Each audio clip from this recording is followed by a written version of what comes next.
मंत्री महोदय, हे सर्व शक्तीपीठग्रस्त शेतकरी आहेत. कळमनुरी तालुका असेल, औंढा तालुका असेल आणि वसमत तालुका. आमची मागणी आहे की हा शक्तीपीठ महामार्ग इकडून वळवा किंवा तिकडून वळवा अशी आमची मागणीच आहे. आमची मागणी आहे की हा रद्दच करा. या शक्तीपीठ महामार्गाची कुठलीही गरज कोणाचीच नाही आणि गरज नसताना हा महामार्ग आमच्या शेतकऱ्यावर का लादला जातो हा सगळ्यात महत्त्वाचा. साहेब, मी ज्या भागातून येतो, आमच्या करंजगाव असेल, माटेगाव असेल, बाजूगाव माटेगाव, पुरी सावंत आहे, तिथं 30-30 क्विंटल एकरी असतात साहेब. हळदीचं उत्तर आहे, एकराला 30 क्विंटल 40 क्विंटल हळद होते आणि त्या जमिनी जर आता शक्तीपीठावर चालणार असतील तर हे सर्व शेतकरी याच्यातले बरेचसे भूमिहीन होत आहेत आणि हे भूमिहीन झाल्या शेतकऱ्याच्या भविष्याचं काय आणि ह्या जमिनीसाठी इतक्या प्युअर काळीच्या आहे, सुपीक जमिनी आहे. आमची विनंती आहे हा शक्तीपीठ महामार्ग रद्द करा आणि जे काय उद्ध्वस्त होणारे शेतकरी आहेत त्यांना यापासून वाचवा. आम्हाला तुमचा मोबदलाही नको. तुम्ही म्हणसाल आज 25 लाखानं भेटायले, 50 लाखानं ही दिशाभूल करणारी आमची या ठिकाणी आम्हाला कुठलंच काही नको. आम्ही सन्मान्य जिल्हाधिकाऱ्यांकडे 1 महिनाभरापूर्वी आलो होतो. त्यांचं म्हणणं आहे की अजून नोटिफिकेशनच निघाले. नोटिफिकेशन निघाले जरी नसतील तर आमचा विरोधच आहे. नोटिफिकेशन निघाल्याच्या नंतर हे सर्व शेतकरी लेकरा बाळासहित रस्त्यावर बसतील साहेब आणि कायदा सुव्यवस्थेचा प्रश्न निर्माण होऊ शकतो. दुसरी एक गोष्ट आहे, आता यातल्या बऱ्याच शेतकऱ्याचं आता यांचं म्हणणं आहे नोटिफिकेशन निघाले, परंतु आज सोशल मीडियावर गट नंबर सहित त्या ठिकाणी शक्तीपीठ महामार्ग कसा चालला त्याच्या याद्या आले. म्हणून आमचं म्हणणं आहे आपण यावरती कॅबिनेटमध्ये चर्चा करावी आणि आमच्या जिल्ह्यातल्या सर्व शेतकऱ्याला स्थलांतर करण्यापासून वाचवावं.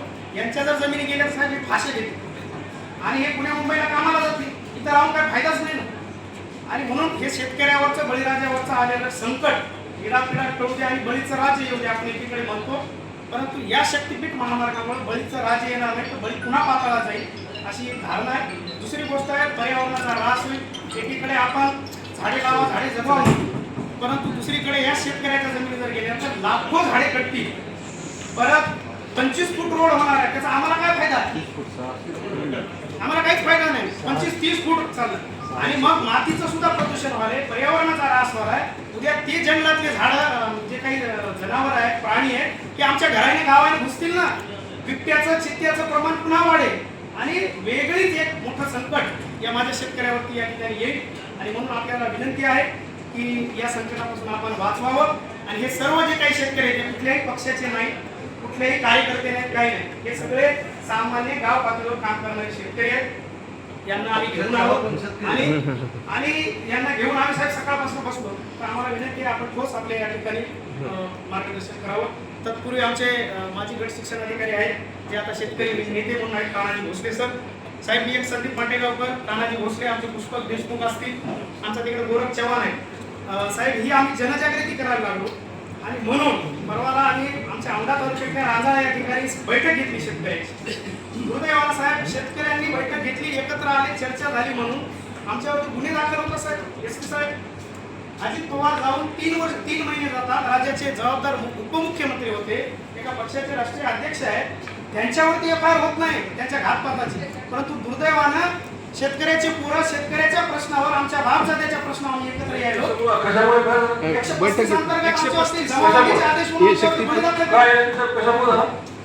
आमच्या 5 जणांवर झाला सर. आमच्यामध्ये 7 मुख्य आरोपी आणि इतर 10 ते 15 जण. का तर तुम्ही त्या गावात कशामुळे एकत्र आले?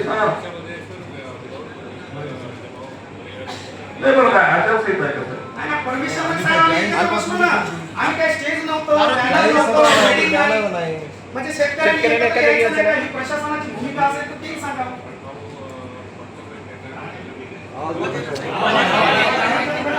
नाही भडकावरती काय आहे, आता आमच्या जर जमिनीत जाऊन द्यायचे नसतील तर आम्हाला करावं लागेल ना काही. पण तुम्हाला असं कोण सांगितलं त्याला काही करा पण ते आमचा शक्तीपीठ जे होणार आहे ते रद्द करा एवढे आमची मागणी. पण असं कुठं आहे त्याला एक मिनिट साहेब, हे असं चालणार नाही. आम्ही हे शक्तीपीठ कसा बोलत नाही आणि तुम्हाला आता इथं सगळ्या याच्यामध्ये पालकमंत्री तुम्हाला अधिकार नाही तो गुन्हे दाखल करायचा. आमचा हक्क आहे तो, आम्ही आमच्या वेळा लढू.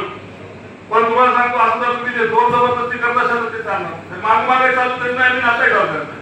मागे तुम्ही असा प्रयत्न केला म्हणजे आपल्या स्वतःच्या हक्कासाठी नाही लढायचं का? आता तसं एक सांगितलं भूमी होऊन नंतर फाशी घ्यायची का? कशामुळं तुम्ही तुमचं गव्हर्नमेंटला कळवणारच आहे. याचा विरोध आहे तुम्ही कळवा. आम्ही नाही ऍक्टिव्हिशन करू शकत, तुम्ही कळवा ना. अधिकारच नाहीये साहेब, ऍक्च्युअली नाहीये. आज तुम्ही तुम्हाला त्याची नोटिफिकेशन नाही निघाल, मग आम्हाला कोण्या आधारावर तुम्ही सांगता? काही वेळा एखादे काही विचार विनिमय असले तर मंत्री महोदय, नाही, ताकदाला नाही तर गडबड काय लोकांचं आहे. नाही, बिलकुल नाही. त्या विरोधातच लोक करते. आज पुढे करते.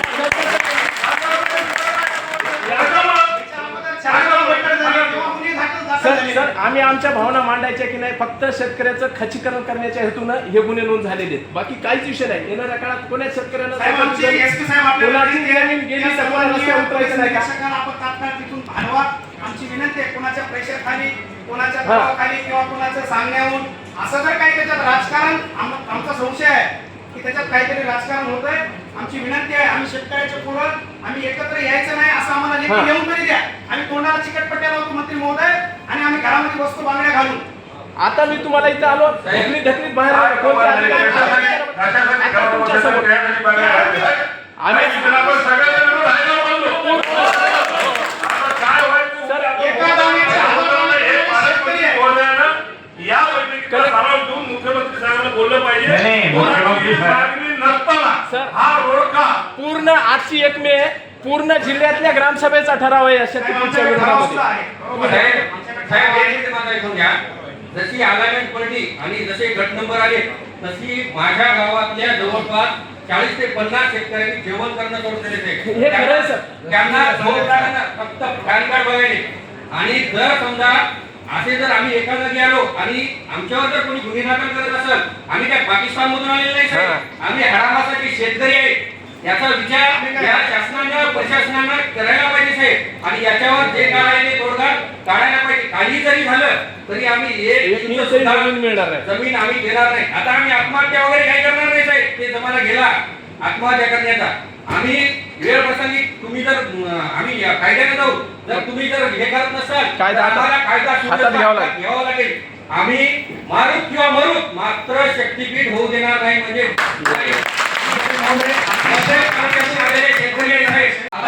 आमच्या वसमतमध्ये हळद संशोधन केंद्र एवढं मोठं आणलं आणि आमचा मेन आम्ही हळद उत्पादक शेतकरी आहे. आणि जर समजा हे रोड झाला आणि हळदच जर नाही पिकली तर तुमचं संशोधन केंद्र काय करायचं जिल्ह्यात? तुम्ही एवढा खर्च कशासाठी केला? हा आमचा स्पेसिफिक प्रश्न आहे. याच्यावर तुमच्यावर आमचा विश्वास आहे. तुम्ही सर्वांनी याच्यावर काहीतरी तोडगा काढावा. आम्ही देवीच्या देठापासून बोलायलो, नाहीतर आम्ही भूमिहीन होणार. आम्हाला भीक मागल्याची दुसरी वेळ राहणार नाही. म्हणजे गंभीर परिस्थिती आहे. एकदा आपण कॅबिनेट मध्ये हा विषय घ्यावा. आणि आमची विनंती आहे, तुम्ही जर बोलवलं तर आम्ही मुंबईला या सर्व शेतकऱ्यांना घेऊन येऊ. आम्हाला निश्चित करा सर. परंतु साहेब, लोक म्हणजे आता वाट पाहायचं कामच नाही प्रशासनाची. हे ऑटोमॅटिक वेगळ्या मानसिकतेमध्ये आहेत. एवढं तुम्ही गांभीर्यानं समजून घ्या. सर एक मिनिट, फक्त जल जमीन जंगल जानवर या 4 गोष्टीमुळे जे पर्यावरण त्याचा खूप त्रास होतो आहे.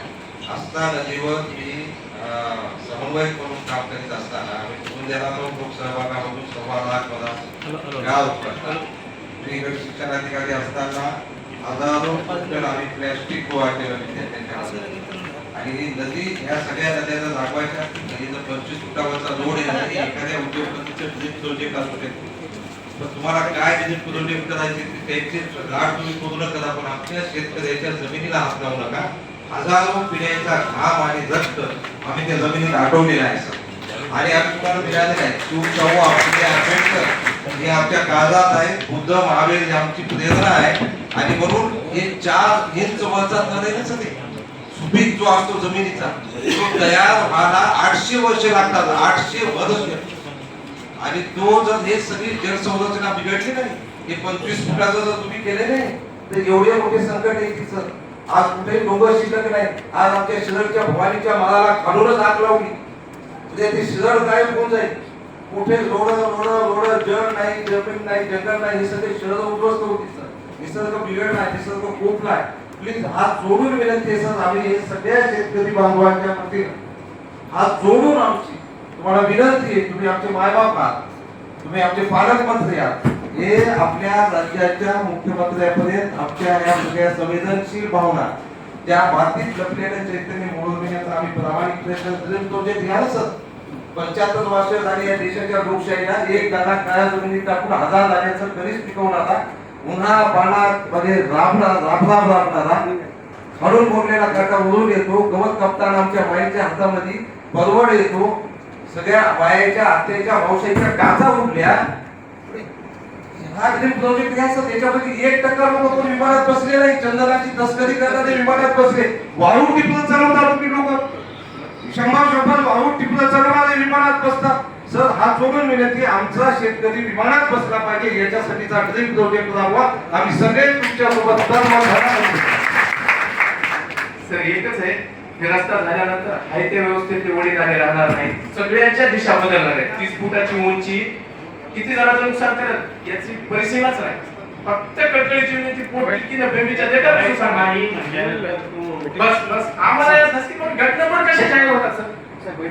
घटना पण भया एक तर सही जाहीर झाली. आम्ही आजच तुमचं एक पत्र सगळ्यांचं मिळून एकत्र आपण साहेब करून मी स्वतः घेऊन जातो. लवकरात लवकर म्हणजे पुढच्या वेळ आम्हाला हे घोषित करा की हे क्लिअर त्यातून नाही, बस इतकंच पाहिजे, बाकी काय पाहिजे.